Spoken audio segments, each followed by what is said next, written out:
తెలంగాణ ప్రాంతంలో జరిగినటువంటి tribal moments అంటే గిరిజన ఉద్యమాల గురించి, మరి గిరిజనులు ఎందుకోసం పోరాటం చేశారు, గిరిజన పోరాటాలు రావడానికి ప్రధానమైనటువంటి కారణం ఏంటి అనే ఒక అంశాలపైన, మరి గిరిజనుల పక్షాన పోరాడినటువంటి వ్యక్తులు ఎవరు, మరి ఆ రోజు గిరిజనుల పక్షాన పోరాడితే ఈరోజు చరిత్రలో నిలిచినటువంటి ఈ వ్యక్తుల గురించి కూడా మనం తెలుసుకోవాలి. ప్రధానంగా గిరిజన ఉద్యమాల్లో భాగంగా మనం ఎవరి గురించి చర్చించుకుంటాం?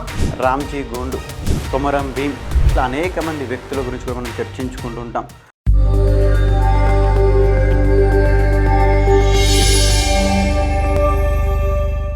సో మరి అదేవిధంగా ఈ యొక్క గిరిజన ఉద్యమాల్లో భాగంగా అసలు ఎందుకోసం ఈ యొక్క గిరిజన ఉద్యమాలు ప్రారంభమయ్యాయి అంటే మనకు ప్రధానంగా చూసుకున్నట్టయితే గిరిజనులకు ఇప్పటికీ కూడా ఉన్నటువంటి సమస్య ఏంటి సార్ అంటే పోడు వ్యవసాయం. ఏంటండి? పోడు వ్యవసాయం. మరి పోడు వ్యవసాయం అంటే ఏంటి? పోడు కల్టివేషన్. సో అంటే ఏంటి అంటే మనకు ప్రధానంగా చూసుకున్నట్టయితే ఇప్పుడు ట్రైబ్స్ ఏం చేస్తుంటారు సార్, ఒక అడవిని నరికేసి ఆ యొక్క ప్లేస్లో మనకు అగ్రికల్చర్ చేస్తుంటారు, పంటలు పండిస్తుంటారు. ఒక 1 year 2 year ఇక్కడ చేసేసాక మరొక ప్లేస్కు మైగ్రేట్ అయిపోయి అక్కడ కూడా మన ఫారెస్ట్ను రిమూవ్ చేసి ఏం చేస్తుంటారు సార్, అక్కడ అగ్రికల్చర్ చేస్తుంటారు. అంటే ప్రధానంగా చూసుకున్నట్టయితే షిఫ్టింగ్ కల్టివేషన్. సో మరి ఆ యొక్క పోడు భూముల పైన నాటి నిజాం ప్రభుత్వము ఏం చేసింది సార్ అంటే ఎవరు కూడా పోడు వ్యవసాయం చేయకూడదు, పోడును నిషేధించడం జరిగింది నిజాం ప్రభుత్వం. దేన్ని నిషేధించిందండి? నిజాం ప్రభుత్వం దేన్ని నిషేధించడం జరిగింది? పోడు వ్యవసాయాన్ని నిషేధించడం జరిగింది. సో మరి పోడు వ్యవసాయాన్ని నిషేధించడంతో మరి యొక్క గిరిజనుల పక్షాన మరి అయితే నిజాం ప్రభుత్వం పోడును రద్దు చేసింది. మరి అదేవిధంగా అటు పక్కనటువంటి బ్రిటిష్ రాజ్యం, మరి మన నిజాం రాజ్యానికి చుట్టూ ఉన్నటువంటి రాజ్యం ఏంటి? బ్రిటిష్. అవునా కాదా? అది బ్రిటిష్ ఇండియా కదా.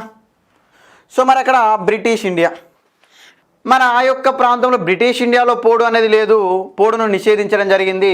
నిజాం ప్రభుత్వంలో కూడా పోడును అబాలిష్ చేయడం జరిగింది. మరి అందుకోసమని గిరిజనుల పక్షాన పోడు వ్యవసాయం రద్దుకు వ్యతిరేకంగా ఏంటి సార్, ఇది ఇయర్ ఆఫ్ 1857లో మరి 1857 సంవత్సరంలో ఏం జరుగుతుంది సార్? సిపాయి మిటిని జరుగుతుంది. అంటే సిపాయిల తిరుగుబాటు జరుగుతుందా? సిపాయిల తిరుగుబాటు జరుగుతుంది కదా. మరి యొక్క సిపాయిల తిరుగుబాటు జరుగుతున్నటువంటి సందర్భంలో మరి అటుపక్క సిపాయిల తిరుగుబాటు జరుగుతుంటే ఇటు నిజాం రాజ్యంలో ఎవరి నేతృత్వంలో పోరాటం జరుగుతుంది సార్ అంటే గిరిజనుల పక్షాన కొట్లాడుతున్నటువంటి వ్యక్తి నిజాం ప్రభుత్వానికి వ్యతిరేకంగా, అటు బ్రిటిష్ ప్రభుత్వానికి వ్యతిరేకంగా. అంటే నిజాం ప్రభుత్వానికి వ్యతిరేకంగా పోరాడుతున్నట్టు ఓకే, మరి రామ్జీ గోండుకు బ్రిటిష్ తోటి ఏం సంబంధం అంటే ఇతను గోండ్వానా ప్రాంతం గురించి, ఏ ప్రాంతం గురించి? గోండ్వానా ప్రాంతం గురించి ప్రధానంగా ఆ యొక్క ప్రాంతంలో జరుగుతున్నటువంటి పోడు వ్యవసాయ రద్దు గురించి, పోడు వ్యవసాయం రద్దు చేసినందుకు దానికి వ్యతిరేకంగా కొట్లాడుతుండు ఎవరండి? రామ్జీ గోండు. పేరు గుర్తుంచుకోండి. ఏం గోండు అండి? రామ్జీ గోండు. మరి అలాంటి సందర్భంలో మరి గోండ్వానా ప్రాంతం అంటే నాట్ ఓన్లీ తెలంగాణ, మహారాష్ట్రలో కొంతమేర ప్రాంతం ఉంటుంది, ఇతర ప్రాంతాల్లో కూడా మనకు కొంతమేర ఈ యొక్క గోండ్వానా ప్రాంతం ఉంటుంది. మరి తెలంగాణలో ప్రధానంగా ఈ యొక్క గోండ్వానా ఏరియా ఎక్కడ సార్? ఓల్డ్ ఆదిలాబాద్ జిల్లాలో. ఎక్కడండి? పూర్వ ఆదిలాబాద్ జిల్లాలో మనకు గోండ్వానా ప్రాంతం కూడా విస్తరించున్నటువంటి పరిస్థితి. అలాంటి సందర్భంలో మరి ఇక్కడ ఆదిలాబాద్ ప్రాంతం వచ్చేసరికి నిజాంకు వ్యతిరేకంగా, అటు మహారాష్ట్ర ప్రాంతానికి అటు వెళ్తే ఎవరికి వ్యతిరేకంగా? అక్కడ బ్రిటిష్ వాళ్ళకు వ్యతిరేకంగా పోరాటం చేస్తుండే రామ్జీ గోండు. అలాంటి సందర్భంలోనే ఏం జరిగింది సార్ అంటే అనేకమైనటువంటి పోరాటాలు జరుగుతున్నాయి. అనేకమైనటువంటి పోరాటాలు ఎవరెవరికి మధ్యలో జరుగుతున్నాయి? రామ్జీ గోండు సైన్యానికి, అదేవిధంగా ఎవరికి?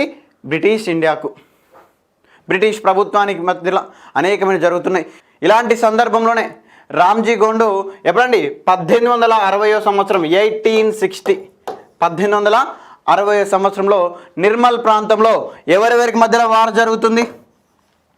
నిర్మల్ ప్రాంతంలో అంటే మనకు బ్రిటిష్ వారికి, అదేవిధంగా ఒక పక్కన బ్రిటిష్ వారు, మరో పక్కన రామ్జీ సైన్యాలకు మధ్యలో పోరాటం జరుగుతుంది సార్. నిజాం రాజ్యం కదా మరి నిర్మల్ ప్రాంతం అంటే మరి అక్కడ మహారాష్ట్ర ప్రాంతంలో కూడా ఇతను కొట్లాడుతుండా, పోరాటం చేస్తున్న ప్రజల పక్షాన. అలాంటి సందర్భంలో మరే బ్రిటిష్ వాళ్ళకి అక్కడ అతను దొరకట్లేదు, నిర్మల్ ప్రాంతంలో దొరికిండు కాబట్టి ఈ యొక్క ప్రాంతంలో మరి బ్రిటిష్ ప్రభుత్వం ఈ యొక్క రామ్జీ గోండు పైన దాడి చేస్తుంటే మరి నిజాం ఏం చేస్తుందంటే, నిజాం కూడా కావాల్సింది అదే కదా, అవునా కదా? నిజాం ప్రభుత్వానికి కూడా కావాల్సింది అదే కదా, రామ్జీ గోండు ఉండకూడదు, అలాంటి సందర్భంలో మరి నిర్మల్ ప్రాంతంలో బ్రిటిష్ సైన్యాలతో ఎదిరించినప్పటికి కూడా రామ్జీ గోండు తన సైన్యం చాలా తక్కువ, బ్రిటిష్ సైన్యంతో పెట్టుకోలేడు, అక్కడి నుంచి పారిపోయిండు. ఇలా పారిపోయినటువంటి రామ్జీ గోండును 1860 1860 సంవత్సరం ఏప్రిల్ 9వ తేదీన, ఎప్పుడండి 1860 సంవత్సరం ఏప్రిల్ 9 1860 ఏప్రిల్ 9th రోజున సార్ను బందీగా పట్టుకున్నారు బ్రిటిష్ సైన్యం. ఎవరండి? సార్ను బందీగా పట్టుకున్నారు బ్రిటిష్ సైన్యం. అదేవిధంగా ఇంకెవరున్నారు సార్ అందులో? నిజాం సైన్యం కూడా ఉన్నటువంటి పరిస్థితి. మరి అలాంటి సందర్భంలో నిర్మల్ పట్టణంలో బందీగా పట్టుకొని నిర్మల్ పట్టణం నడిబొడ్డున ఉన్నటువంటి in the centre of Nirmal city, ఆ యొక్క నడిబొడ్డున ఉన్నటువంటి రామ్జీ గోండ్తో పాటు మరొక్క 1000 మందికి ఉరివేసిరు ఒకే చెట్టుకు. అంటే చూడండి, ప్రజల పక్షాన పోరాడినందుకు ఒకే ఒక చెట్టుకు 1000 మందిని ఉరి తీసినటువంటి పరిస్థితి. ఒక బనియన్ ట్రీకి, ఒక మర్రి చెట్టుకు, ఏంటండి నిర్మల్ మధ్యలో ఉన్నటువంటి ఏ చెట్టుకు? మర్రి చెట్టుకు ఏమని పెట్టారు సార్? ఒక 1000 మందిని రామ్జీ గోండ్తో పాటు ఒక 1000 మెంబర్స్ని కూడా హ్యాంగ్ చేసినటువంటి పరిస్థితి. అందుకోసమే ఆ మర్రి చెట్టుకు ఏమని పేరు పెట్టింది సార్? 1000 ఉరుల మర్రి అని పేరు పెట్టినటువంటి పరిస్థితి.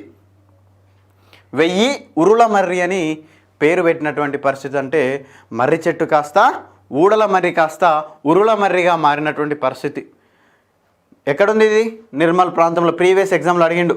రామ్జీ గోండును ఉరి తీసినటువంటి మర్రి చెట్టు ఏ ప్రాంతంలో ఉందంటే నిర్మల్ ప్రాంతంలో ఉండేది అండి. 1995 తర్వాత ప్రభుత్వము ఆ యొక్క చెట్టును కూడా మనకు తొలగించినటువంటి పరిస్థితి.